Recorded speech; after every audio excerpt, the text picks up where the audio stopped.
Guys ఇప్పుడైతే అందరూ అలర్ట్గా అయితే ఉండండి. మీ ఛార్జర్ కూడా ఇలా పేలిపోవచ్చు, చెప్పలేం. ఇంకో నాదైతే పేలిపోయింది లోపల, చూడవచ్చు మీరు. ఇదిగో ఇక్కడ పేలిపోయింది నా ఛార్జర్ అయితే.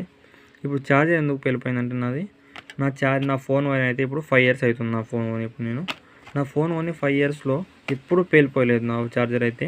ఇప్పుడు ఈ మధ్యలో మా డాడీ ఫోన్కి అయితే ఛార్జర్ పెట్టుకుంటున్నాడు. ఇది అట్లా వేరే ఫోన్లకు పెట్టుకోవడం వల్ల నా ఛార్జర్ అయితే ఇప్పుడు ఇక్కడ పేలిపోయింది.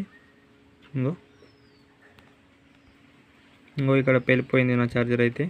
మీరు కూడా అందరికీ ఎవరి ఫోన్లకు పెట్టకుండా మీ ఫోన్లకు మా ఫోన్లకు మాత్రమే పెట్టుకోండి. లోపల చూడండి ఎట్లా ఉందో. మేడ్ ఇన్ చైనా ఈ ఛార్జర్ అయితే.